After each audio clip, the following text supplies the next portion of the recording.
Sejam muito bem-vindos ao canal. Afinal, o que somos nós?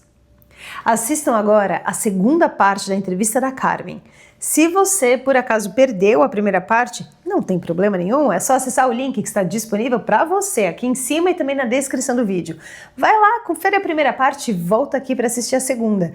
E se gostarem, por favor, deem um like, compartilhem com os amigos, se inscrevam no canal. Isso ajuda muito a mensagem chegar a mais pessoas. E se você tiver tido uma EQM, por favor, nos escreva. O nosso e-mail é afinal-o-que-somos-nós@gmail.com. Bom proveito!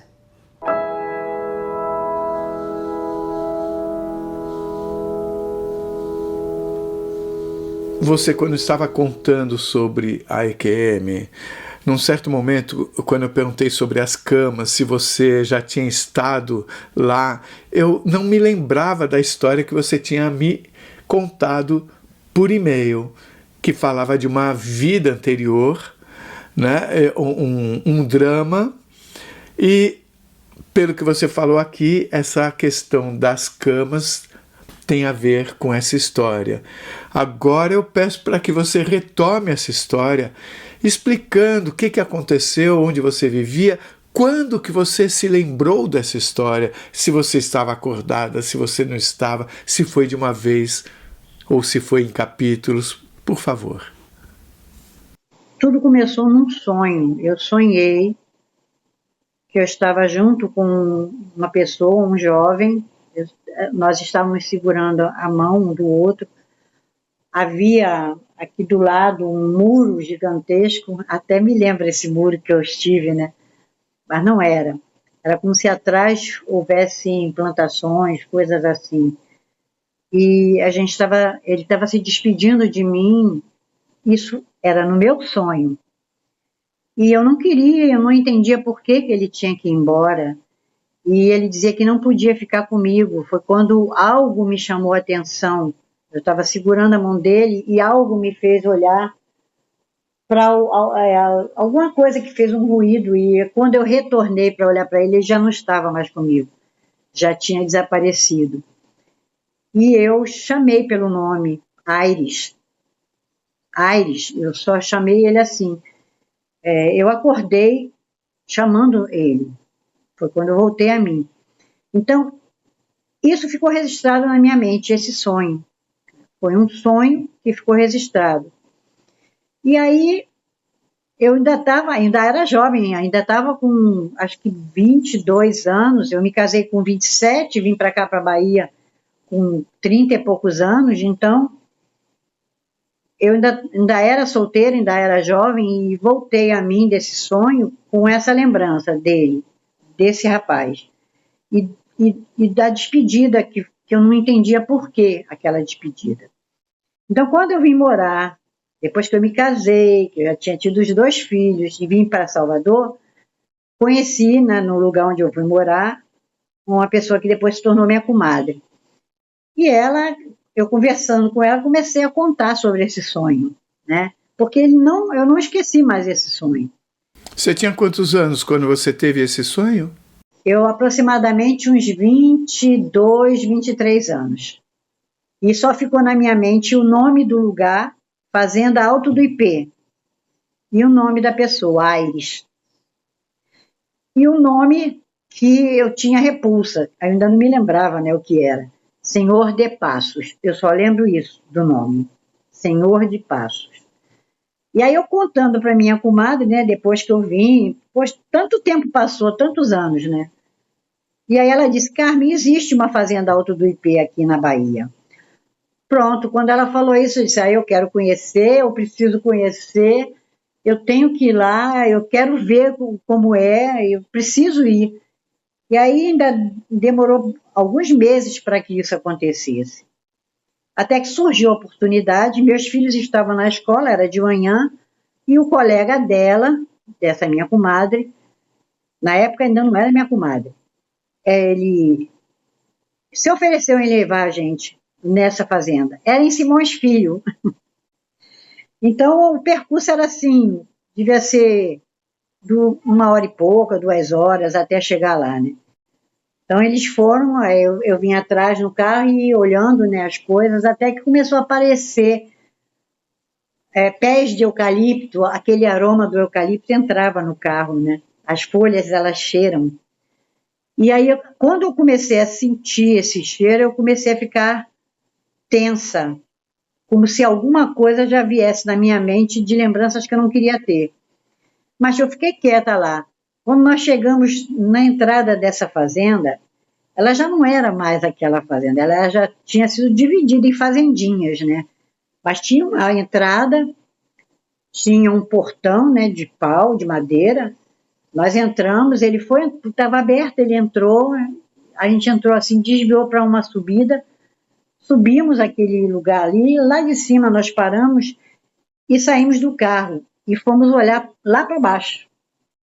Foi nesse ponto em que nós chegamos perto desse lugar, que dava para olhar toda a fazenda lá embaixo, é que eu já não vi mais como ela era ali naquele momento. Eu vi toda ela no passado. Eu vi o casarão amarelo, um amarelo pálido. Eu vi o capataz, acho que ele estava passando um arado, alguma coisa assim. O filho dele. Eu vi aquela moça que era eu, mas que não era eu que estava lá, eu vendo ela ali no momento. E eles olharam e saíram, o pai ficou lá trabalhando e ele e ela, saímos, começamos a correr no meio das árvores, havia um lugar onde a gente sentava e foi quando ele me colocou um anelzinho de palha, de cipó, alguma coisa assim, disse, um dia nós vamos nos casar de verdade. Então existia esse romance entre a gente escondido, porque meu padrasto, como tinha me dado educações, tocava piano, estava em boas escolas, eu não sei o que ele estava preparando para mim na época, e eu não me lembro da minha mãe, eu só sei que ela sofria na mão dele, porque ele bebia muito. Então ele colocou aquele anelzinho de cipó, dizendo que breve nós iríamos nos casar, que ele estava estudando para isso. Ele era o filho do capataz, ele era Aires, né? O rapaz que eu tinha visto em sonho. E ali já era algo diferenciado, porque eu estava vendo ao vivo ali, não era mais o sonho. Eu vi o rapaz colocando aquele anelzinho e nós continuamos a conversar e a passear.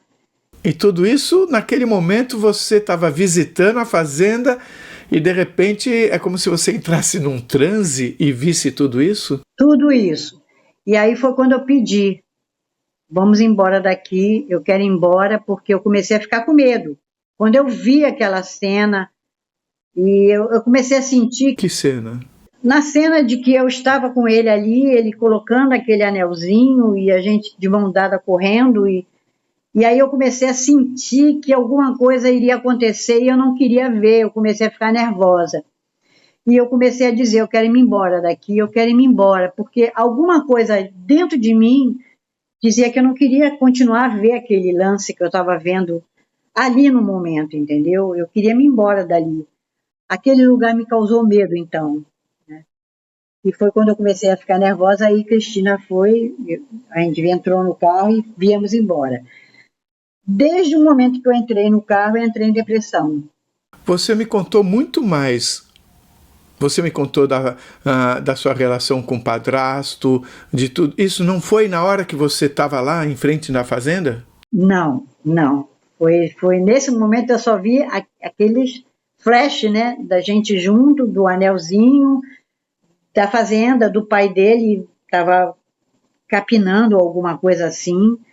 Só isso. E quando eu comecei a ver aquela cena, era como se alguma coisa dentro de mim começasse a dizer que eu tinha que sair dali. Eu não queria ver mais nada. Era como se alguma coisa tivesse despertado na minha mente. Então nós viemos embora, eu estava em depressão, eu fiquei triste, eu não vim o tempo todo calada, né? E quando cheguei em casa, A sorte é que eu já tinha feito o almoço dos meus filhos, eles chegaram, almoçaram, e passou-se o dia, eu triste, não me alimentei direito, até chegar à noite, quando eu fui dormir. Meu marido, na ocasião, estava viajando, então eu estava só com meus filhos em casa, coloquei eles para dormir, eles normalmente dormiam cedo, e também fui dormir. E aí o que aconteceu foi depois, no dia seguinte, quando eu acordei. Devia ser exatamente umas 5h30, 6 horas da manhã, quando eu acordei. Quando eu levantei da cama, que eu botei os pés no chão e que olhei para a parede, que estava de frente à minha cama, era como se surgisse uma tela imensa, como se atrás de mim tivesse alguém filmando. Eu estava vendo uma filmagem. E aí foi quando eu vi a minha história, aos 8 anos de idade, até os 15 anos. Foi quando eu tinha 8 anos, morava com a minha mãe, ela era viúva, a gente tinha uma vida difícil, mas não passávamos necessidade, ela lutava muito pela nossa sobrevivência, e esse homem chegou lá nessa cidade, eu não me lembro qual a cidade, eu acredito que tenha sido Feira de Santana, não me lembro. E ele tinha negócios em vários lugares, então ele conheceu ela. Ele viu em algum lugar, ou ela estivesse em algum lugar, e ele conheceu, se interessou por ela, e dali começaram a se envolver. Né? Já começou a haver um intercâmbio de namoro para que casamento e fosse morar com ele. Surgiu essa oportunidade, então eles namoraram e casaram. E eu fui junto para essa fazenda com ela. Nós fomos morar com ele, né? Depois do casamento. Só que meu padrasto, ele era uma pessoa que eu sentia que dentro dele existia uma maldade, uma coisa assim, ele era traiçoeiro, né? Mas eu não ligava porque ele não me fazia nada, pelo contrário, ele estava me educando, eu tinha boas escolas, eu tinha aula de piano, né? Eu me lembro dos laços que eu tinha no meu cabelo. O meu cabelo era castanho dourado, era até aqui assim. Eu era uma menina feliz, e nessa fazenda existia justamente isso tudo. Eu estava agora vendo na parede e eu mesmo narrando. Então eu comecei a narrar o que estava acontecendo. Acordada, eu vindo acordada, uma projeção, eu estava vendo uma projeção, uma tela, e tudo o que estava se passando, desde meus 8 anos. E aí eu fui crescendo naquela fazenda e sendo educada, né? Não podia me misturar com crianças que trabalhassem ali, que fossem pessoas comuns, né? Eu brincava com ele escondido, a gente saía e brincava escondido. Com ele quem? Com Aires, escondido. Ele era um menino como eu. Como é que ele entra na história? Ele entra porque ele era filho do capataz, e quando eu fui morar lá, né, eu conheci esse menino, era a única criança na fazenda, e nós brincávamos porque éramos da mesma idade praticamente, a diferença era de 2 ou 3 anos só. Então nós brincávamos, mas eu sabia, porque parece que eu já tinha essa explicação do meu padrasto, que eu não deveria me misturar com pessoas, entendeu? Assim. Então a gente sempre brincava, o pai dele, do pai de Aires, sabia, mas o meu padrasto não, que eu brincava com ele, que eu brincava com Aires.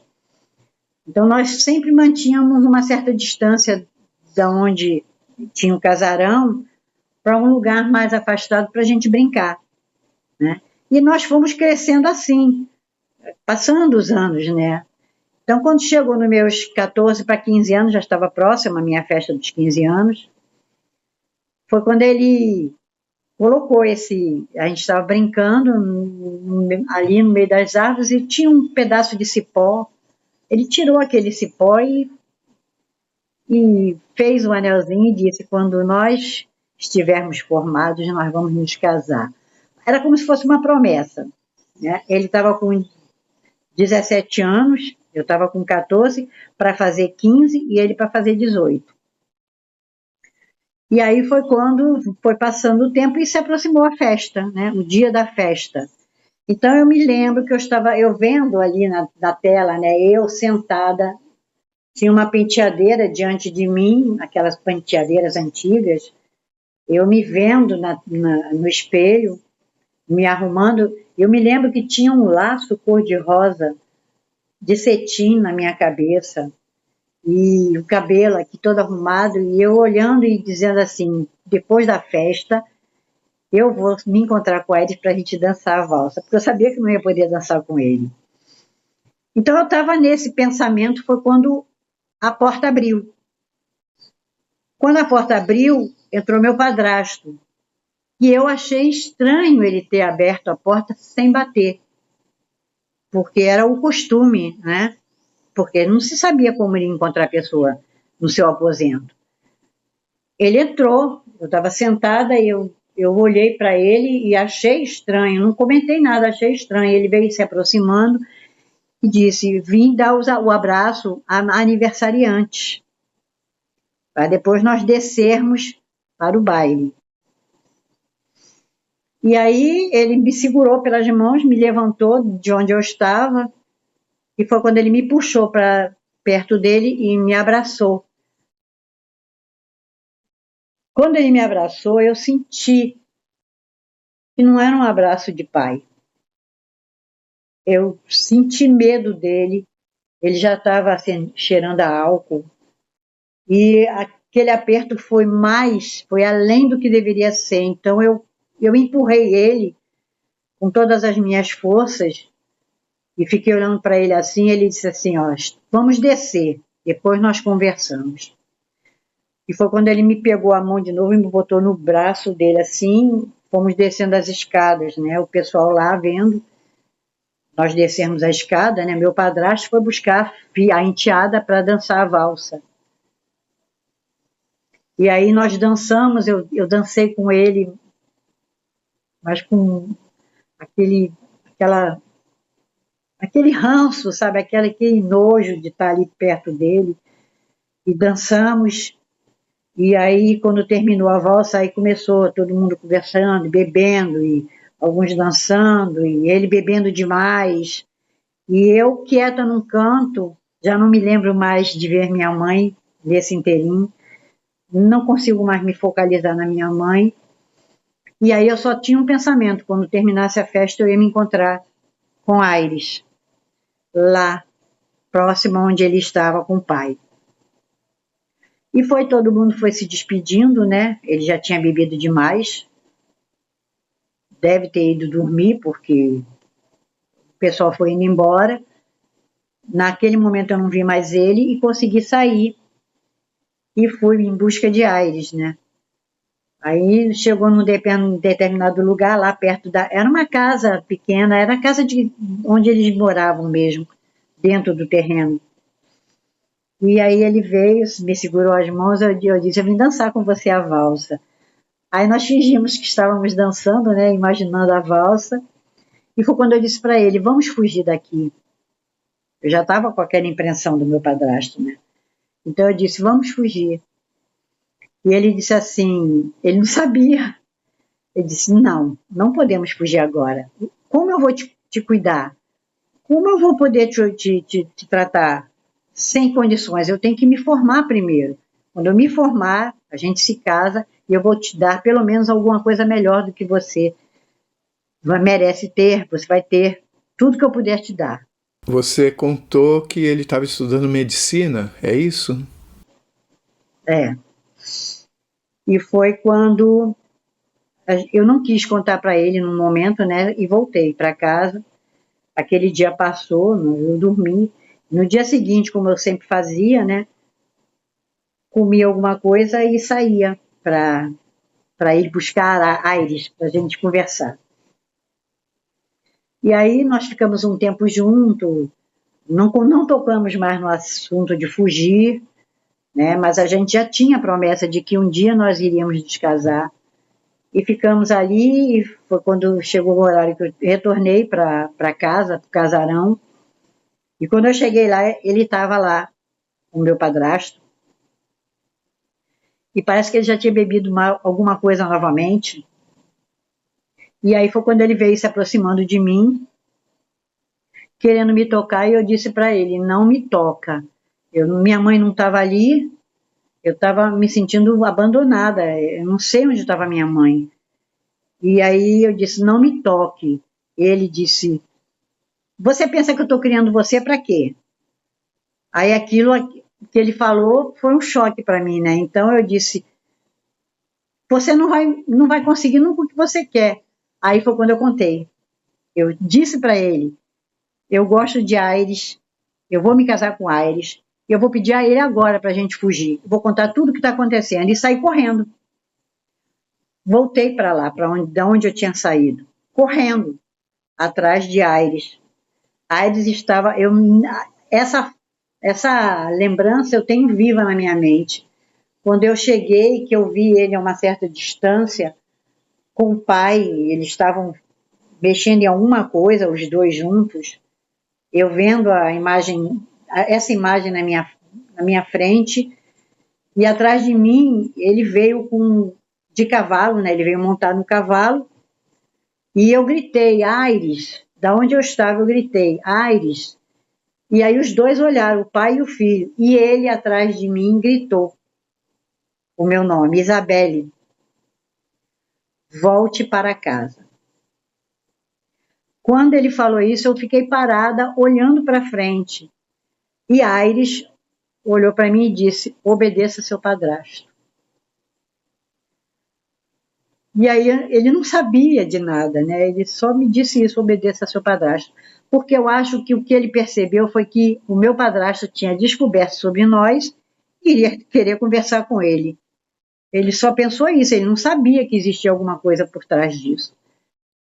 Então eu saí, dei as costas para eles e vim andando, passei por ele, pelo cavalo, ele ainda estava montado, passei, segui, só que uma certa distância, eu olhei de novo para trás. O pai de Aires já não estava mais lá, porque ele sabia que alguma coisa ia ter de discussões ali. Ele não queria se envolver porque ele já tinha alertado o filho, que não podia ter contato comigo. Ele não imaginava também o que iria acontecer, né? Então ele saiu. Então a minha cena foi essa. Quando eu olhei de novo, eu só vi, a cena que eu vi foi essa. Aires, ele era bem mais baixo que o meu padrasto. Meu padrasto era alto, tinha um bigodão, era corpulento, e pegou ele por aqui e suspendeu. Ele estava suspenso no ar, eu vi ele suspenso no ar, assim, e a faca na mão dele, do meu padrasto. Foi quando ele enfiou a faca no corpo do rapaz, e aí eu só vi aquela cena e voltei correndo, e ele jogou naquele poço, ele jogou o corpo do rapaz.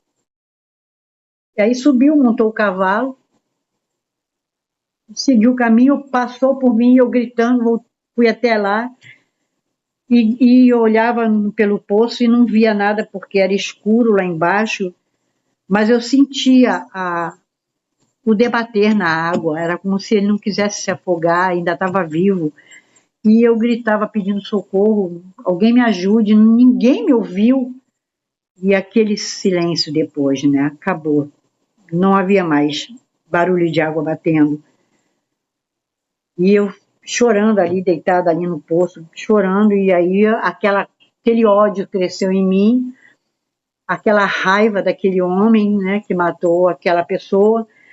Eu me levantei e falei antes de sair, eu vou me vingar, eu volto para cá, e saí. Foi quando, tudo isso eu vendo e narrando.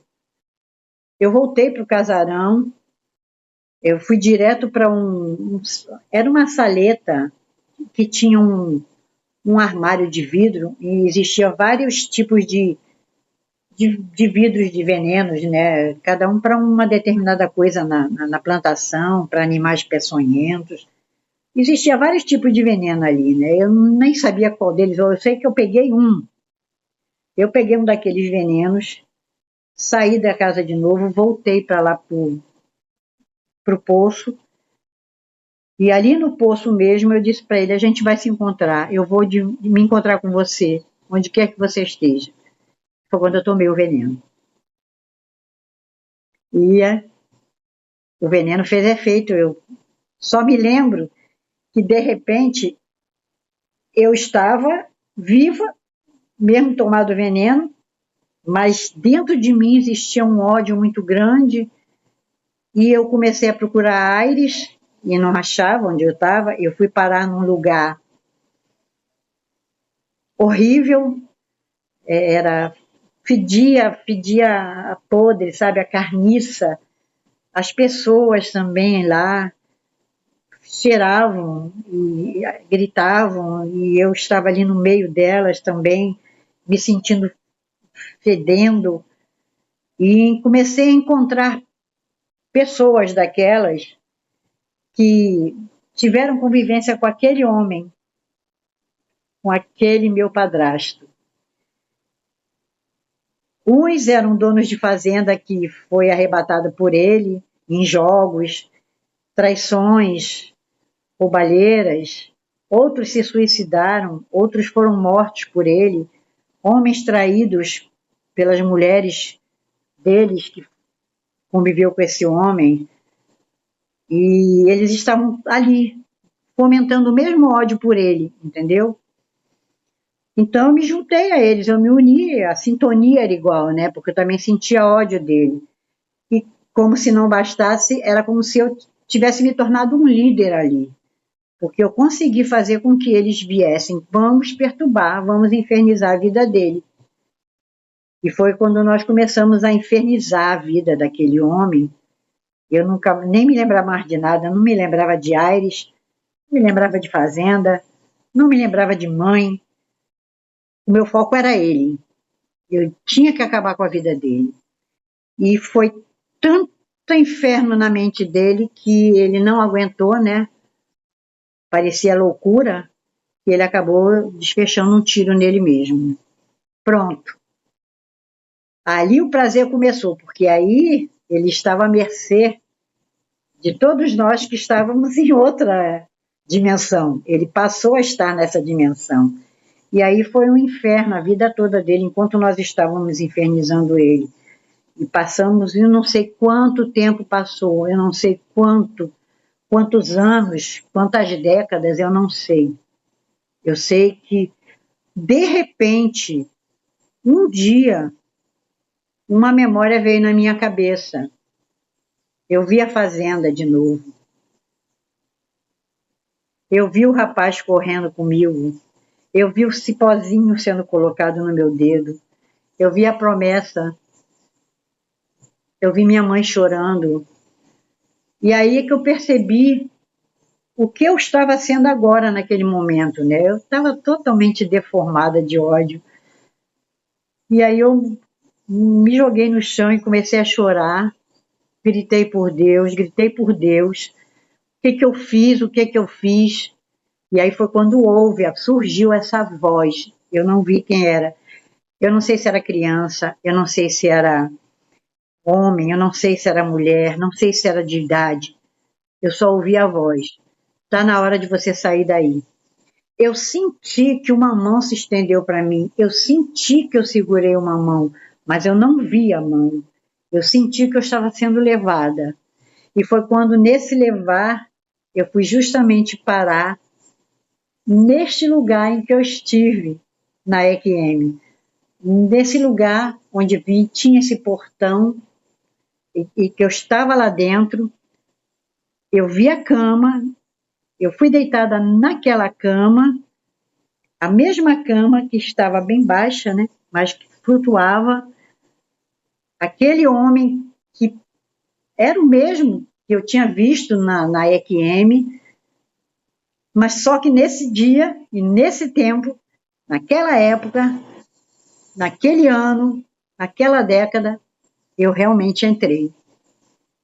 Foi diferente, porque ali eu entrei, porque eu tinha morrido.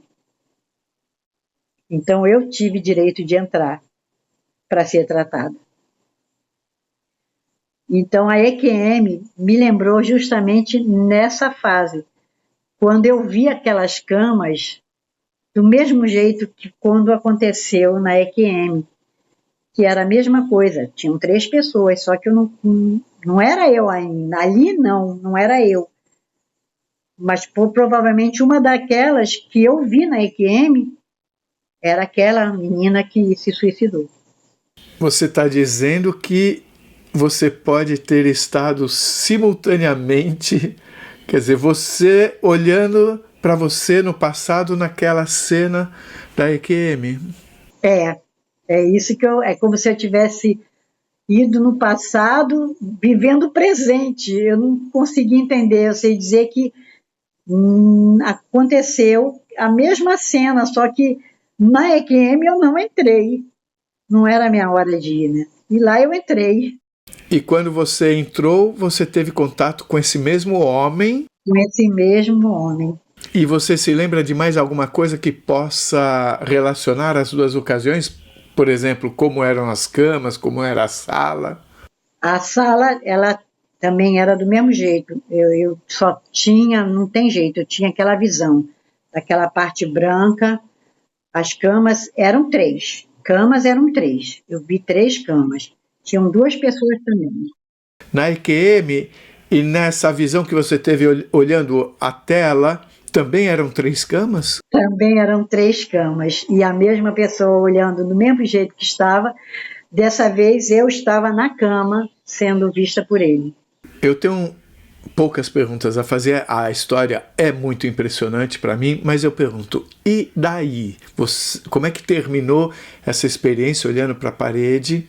Depois que terminou, né, que esse foi o desfecho, né?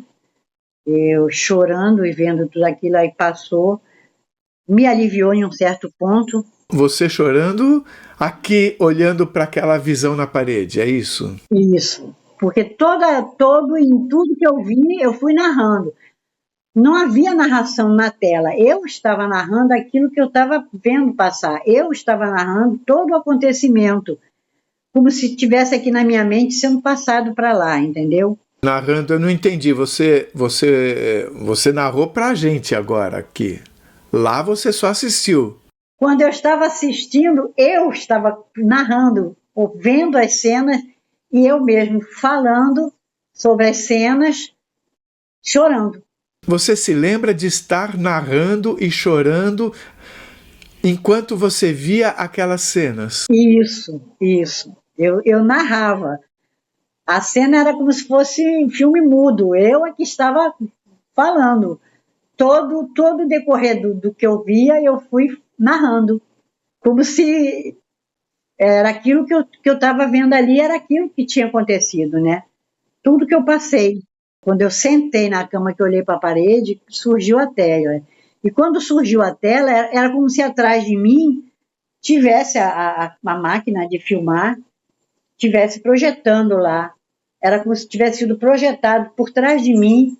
Aí começou a aparecer. Aí quando começou a surgir todo o conteúdo, né, do que eu estava vendo acontecer, eu mesmo fui falando tudo que estava acontecendo. Quanto tempo demorou essa projeção? Não me lembro. Não me lembro. Era como se fossem horas, mas não podem ter sido horas. Mas podem ter sido horas lá e minutos aqui, talvez? Talvez até tivesse sido em câmera rápida, mas eu estava acessando direito, eu não sei. Porque o tempo que eu estava vendo lá era longo, mas aqui era o meu tempo. É de fato uma experiência única que eu vi nesses anos todos. Você pode me descrever um pouco mais como é que era esse local onde você se encontrou com essas pessoas que todas odiavam esse mesmo homem? Você se lembra de paredes, de cheiro, de alguma coisa? Esse lugar tinham várias pessoas. São pessoas que ou cometeram suicídio, ou morreram. São pessoas perdidas ali, entendeu? Mas dentre aquelas pessoas, existiam algumas que talvez pelo processo de afinidade, pelo mesmo ódio da mesma pessoa, era como se a gente estivesse se conectando. Somente aquelas pessoas que tinham a mesma dimensão de ódio que eu tinha da mesma pessoa, independente das outras que estavam. E o que você pode me contar mais sobre esse local? As pessoas, como é que elas apareciam? Qual era a aparência delas e como é que era a aparência do local? Era nojento, fedia, era escuro. As pessoas, algumas maltrapilhas, sujas, algumas feridas, algumas sem braço, pessoas com deformidades, sujas, algumas falavam palavrões, se xingavam entre si. O cheiro era um cheiro assim característico de um bicho que está apodrecendo. Era aquele cheiro que eu sentia em todo aquele ambiente, e em mim também. Era um lugar fétido, era um lugar sujo, um ambiente escuro, não se via céu, não se via nada, não se via uma árvore sequer, era só gente acumulada ali, aquela quantidade de pessoas misturadas. Não tinha um lugar limpo onde você sequer achasse para sentar, para descansar de tudo aquilo. Era só andando, andando, andando. Você não tinha onde parar. Onde você andava era nojento, era ruim, era ruim. Era um lugar tenebroso, tenebroso, que ficou, né, guardado. Você não se lembrou do Aires enquanto você esteve lá? No momento que aconteceu, que eu saí, quando eu tomei o veneno, eu fui em busca dele, mas eu fui parar justamente nesse lugar. Eu fui em busca dele, mas Aires não estava ali. Você só se lembrou dele bem mais tarde, né? Quando você repensou tudo. Depois de algum tempo, né, de alguns anos, ali naquele lugar, e fazendo tudo que eu fazia e escarnecendo daquele homem, aí de repente houve um flash na minha mente. Eu vou ter que fechar a cortina, porque tá o sol aqui, tá incomodando? Tá, pode fechar, pode fechar. Você falou que você passou anos. Então vamos falar do tempo. Qual é a sensação de tempo? Você pensava que a sua vida tinha sido sempre ali? Você tinha esquecido da vida em outro lugar? Você sabia que você tinha ido para lá e que um dia sairia? Como é que era? Eu não conseguia me lembrar de nada, eu só me lembrava do ódio. Eu só vi na minha mente, eu não lembrava de lugar, de pessoas, de mãe, de Aires. Depois, né, a partir do momento que eu comecei a me juntar com aquelas pessoas, aquele ódio, porque eu não encontrei a pessoa que eu queria encontrar. Então começou tudo a desaparecer e eu não tinha lembrança de nada que fosse bom. Eu só tinha ódio, somente ódio no meu coração. E eu precisava acabar com aquela pessoa. O padrasto, quando ele morreu, ele foi para esse lugar? Você o encontrou nesse local? Nós arrastamos ele para lá. Eu e os outros que também tinham ódio dele. E o que vocês fizeram com ele lá? E aí era torturas, era xingamentos, era maltratos, era escravidão para ele, era humilhando, ele sempre tinha que ficar embaixo, era maldades, coisas que a gente fazia, torturas mentais, né? Porque ali se trabalhava mais com a mente, né? Então eram torturas já. Aquelas pessoas que tinham ódio dele porque perderam tudo por causa dele, torturavam mentalmente ele. Isso durou bastante tempo até que você teve o flash? Eu não sei quanto tempo se passou. Eu não sei se foi dias, meses, décadas. Eu não me lembro. Eu não consigo me lembrar. O flash foi de repente ou foi uma coisa que você pouquinho a pouquinho foi mudando? De repente veio aqui o flash do anel. Quando foi colocado aquele anelzinho de palha no meu dedo, aí naquela lembrança eu comecei a me lembrar da fazenda de Aires, da gente correndo, da árvore onde nós nos encontrávamos, do pai dele, da casa grande, da minha mãe e da festa e do meu padrasto. Aí eu comecei a lembrar tudo. Aí eu comecei a chorar desesperada e eu mesmo dizendo o que foi que eu fiz. Eu me vi como eu tinha feito durante aquele período que eu estive ali. As maldades. E foi quando você pediu ajuda? Quando eu pedi, meu Deus, me ajuda. Foi a única vez que eu lembrei de Deus. E foi quando surgiu a voz que falou, tá na hora de você sair daí. Isso. Me fale sobre essa voz, por favor. A voz eu não conseguia distinguir se era de homem, se era de mulher, se era de criança ou se era de idoso. Eu não conseguia. Aqui na minha mente eu só sentia a voz, mas não conseguia distinguir de quem era. Você falou de uma mão, você só viu a mão? Ou você viu uma pessoa? Eu senti a mão sendo estendida para mim, eu não vi a mão. Eu senti a mão, eu senti que ela estava ali.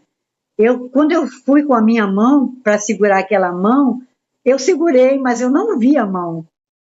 E você saiu andando ou na hora que você pegou a mão, simplesmente você já estava no outro lugar? Aí eu comecei a me vir deslocada para outro lugar, justamente para a entrada desse lugar que eu vi na IQM. Ou seja, essa mão ou a quem pertence essa mão você nunca soube? Não. E a mão era de um tamanho normal de mão? Era, quando eu segurei a mão, ela cobria a minha. Quer dizer, era maior do que a minha. Então, provavelmente deve ser de um homem ou uma mulher com uma mão maior, né? Eu acho que era isso. Eu queria dizer a você que é muito importante essa informação que você traz, de quando você entende o que você fez, que você entende que não devia ter feito aquilo, porque isso casa perfeitamente com a história que o próprio Dr. Eben Alexander conta no livro dele, Uma Prova do Céu. Ele, um neurologista que teve uma meningite bacteriana, ficou em coma por 7 dias, né? Estava dado já como morto, mas tem uma situação em que ele, não me lembro os motivos dele, mas ele foi para um lugar que ele descreve como sendo muito ruim, e na hora que ele pediu ajuda, a ajuda veio. E não foi o único caso, o dele e o seu, não são só esses 2 casos. Tem outras situações vividas e relatadas aqui no canal também, em que na hora que a pessoa pede ajuda, a ajuda vem. Isso é muito bonito para mim. Eu queria dizer a você que a sua história eu acho, espetacular. Eu queria fazer uma pergunta. Você falou Senhor de Passos. Eu não entendi isso. Porque eu não consigo me lembrar o nome dele, entendeu? A minha informação era essa. Quem é esse Senhor de Passos? Seria o padrasto? Isso, era o meu padrasto. A minha mãe eu não consigo lembrar o nome dela. Você procurou, por acaso, saber se houve um Senhor de Passos no passado dessa fazenda? Eu tentei, mas é um pouco difícil. Eu não tenho um ano certo, não sei exatamente quando foi. Eu sei que essa fazenda realmente ela existe, só que agora ela foi dividida, né, em várias partes. Mas você reconheceu alguma construção dela? Pareceu familiar? Alguma coisa que você tenha visto lá? Quando eu estive lá pessoalmente, no dia que eu fui, ela já estava diferente, né? Porque quando a gente entrou, era uma estrada, e na época em que aconteceu realmente no passado, não tinha essa estrada, era tudo por igual. Era uma coisa inteiriça ali, era uma fazenda, não tinha estrada ainda, né? Aquilo ali foi dividido. Mas você reconheceu alguma coisa, nem que seja a natureza, os morros, tudo? Por que você teve essa lembrança quando chegou lá? Teve algum tipo de gatilho? O gatilho foi os eucaliptos. Foi aquela sequência de eucaliptos que tinha, o cheiro do eucalipto, entendeu? Que me lembrava, era familiar. Porque era muito forte, porque eram várias árvores de eucalipto. Era assim uma sequência. Então, dali em diante, eu já comecei a ficar tensa. E você também sabia que era a fazenda, né? Eu ainda não sabia que era ali, perto, entendeu? Eu não conhecia o local. Quando eu comecei a ver esses eucaliptos, eu já comecei a ficar tensa, mas eu ainda não sabia que estava próxima da fazenda. O rapaz que estava dirigindo é que disse, já estamos chegando. De fato, é a primeira vez que eu vejo essa relação da EQM, de você depois reconhecer uma história onde você chega naquele mesmo lugar onde você esteve na EQM. A pergunta que eu faço, você tem alguma ideia do porquê de você ter visto, do porquê ter surgido na parede toda essa história? É como uma lembrança que você teve, que teria algum objetivo que você consiga reconhecer hoje? Eu não sei, eu sei que na EQM, quando eu fui lá, talvez eu tenha sido atraída, tenha tido atração pelo mesmo local em que eu devia ter ido anteriormente, né? Em outra vida. Então eu fui, é como se eu tivesse sintonia para aquele lugar, como se eu já tivesse tido ali. Eu encontrei um lugar que me era familiar. Mas lá dentro eu não conseguia, não tinha familiaridade comigo. Não existia naquele momento, entendeu? Eu não me senti disposta a entrar. Eu não consigo imaginar que não haja, que não tenha havido um propósito, de alguma forma, de você ter vivenciado essa experiência, tendo essa visão diante da parede.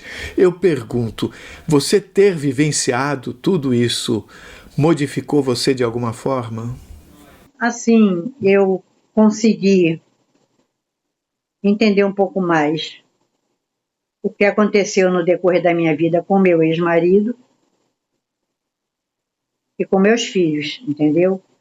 Porque a minha impressão não é dizer que seja isso, é a minha impressão, é que eu voltei por alguma razão para redimir aquele ódio todo, tudo aquilo que aconteceu no passado, de alguma forma, com a mesma pessoa que eu nutri ódio, que eu acabei com a vida dele, né? Porque eu perturbei ao ponto de acabar com a vida dele.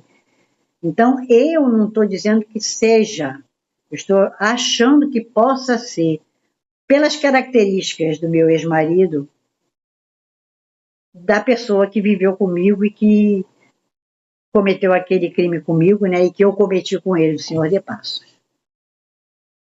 Então, teria que haver um perdão, que houvesse uma ligação para que aquele ódio fosse sanado de vez, entendeu? Então, teve que se juntar pessoas que se odiavam em outra vida para que elas nutrissem amor. Eu não me lembro se minha filha era minha mãe naquela época. Não consigo me lembrar. Não me lembro quem era meu filho. Mas a minha impressão é de que meu ex-marido, pelas características dele, era o senhor de Passos. Que história impressionante, Carmen. Qual é a mensagem que você deixa para nós, depois de nos contar coisas tão profundas, pensando também no momento complexo que todos nós vivemos nesse mundo? Depois de tudo isso, por favor, nos deixe uma mensagem final. A mensagem que eu tenho para dizer é algo que eu escrevi do fundo do coração, que eu vou narrar agora, se me permitirem. Através de um astronauta, palavras ditas com emoção são profundas e marcantes para nos mostrar a fragilidade da tênue linha que circunda o planeta azul. Foi descrito por ele, durante seu tempo no espaço, um planeta entre outros, uma esfera azul flutuando no nada. Ali, de onde ele estava, ele não observava nenhuma bandeira, nenhuma linha continental, nenhuma fronteira, apenas o planeta azul, com brilhos cintilantes a iluminar e dar vida ao orbe. mas o abalo por ele sentido foi uma tênue película azul que circunda o nosso planeta. Tão vulnerável, tão fino, e ainda assim responsável por tudo. O que se respira, o que floresce, o que existe, tudo está dependendo dessa tênue linha, tão frágil e ainda assim responsável por toda a existência e proteção à vida. O que eu quis dizer com tudo isso é que nós, seres humanos, deveríamos ter uma mudança radical de consciência, pois se algo acontecer, essa frágil película que nos cobre por inteiro, não haverá mais plano B, não haverá mais fuga, não haverá outro planeta, não haverá mais nada, deixaremos de existir. Então, porque lá de cima, toda a lógica do planeta desmorona. E se não tomarmos como prioridade a Terra em primeiro lugar, a sociedade em segundo e a economia em último, nada vai restar. Apenas mais um planeta sem vida no sistema. Essas palavras não são minhas, são dele. Mas eu senti a força, do impacto que ele teve ao ver lá de cima a fragilidade do nosso planeta e tudo que ocorre e que está ocorrendo agora nele, com todas essas coisas que estão acontecendo, a destruição do planeta, as guerras, as maldades, as pessoas agindo como se nada tivesse acontecendo, o mundo caindo aos pedaços, a vida da gente despedaçando, tudo desmoronando ao mesmo tempo, a gente vendo que está diferente, alguns percebendo mais claramente, outros ignorando, é que nós precisamos dar valor a isso que nós temos aqui agora, no momento, porque sem isso aqui, não vai existir mais nada, nós não temos para onde ir, nem debaixo da terra, nem acima fora do planeta, nem debaixo do fundo do mar, não vai haver proteção se acontecer isso. Então a gente precisa dar prioridade e todo cuidado ao nosso planeta, porque dependemos dele para viver, assim como ele depende de nós para criar. E se você gostou, por favor, se inscreva no nosso canal, dê likes, faça comentários, compartilhe com seus amigos, toque o sininho, porque aí você sempre fica sabendo quando chega vídeo novo saído do forno. E se você tem alguma dúvida ou passou por uma EQM e gostaria de compartilhar a sua história com o mundo, por favor, nos escreva. O nosso e-mail é afinal.oquesomosnós@gmail.com. Essa é uma nova fronteira do conhecimento humano. Vamos juntos atravessá-la?